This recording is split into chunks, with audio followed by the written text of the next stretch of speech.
one of the things that happened was that the BBC were covering his speech, but of course they pulled away from it at one point, and then the newsreader, Geeta Guru-murthy, said this. Have a look.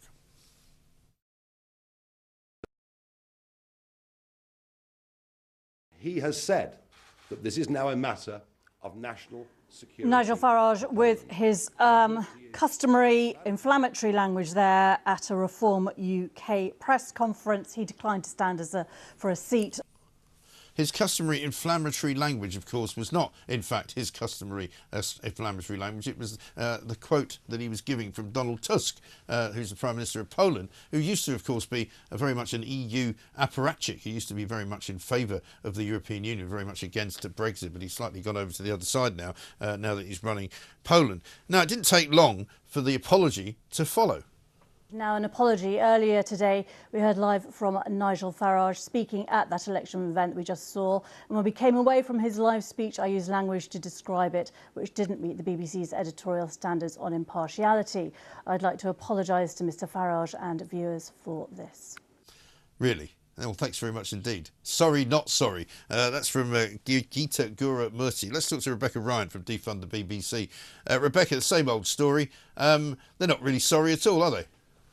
Absolutely not. And they've said, you know, they're going to make mistakes, aren't they? And then they think sort of half-assed, sorry for the language, half-assed apology is good enough. But it's not good enough when British people are being forced to pay for the BBC. If they watch any live broadcast TV, so if they watch Sky Sport, but they don't like watching the BBC because they don't like the brainwashing, they still have to pay for it. So it's not acceptable, and particularly during this sort of election cycle, for their presenters and journalists to think that they can say things like that. This wasn't a mistake. No. She deliberately said this. You know, she deliberately wanted to get across her view.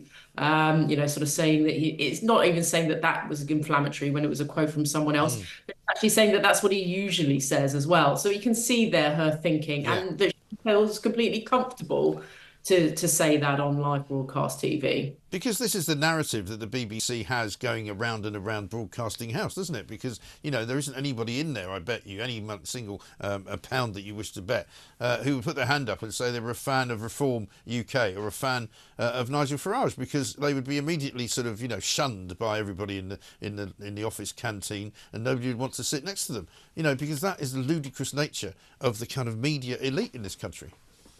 Absolutely, yeah. I mean, sure, there are people who work for the BBC who are secretly, you know, very, very concerned about the things that are going on with the small boats and what have you, and would agree with Nigel Farage, but would be absolutely petrified to say anything in the workplace because, yes, they would be isolated, they might be managed out, you know, who knows, but they wouldn't be welcomed with warm, open arms, would they, you know, in the way that the group... No, I mean, you certainly wouldn't want to admit to it at all.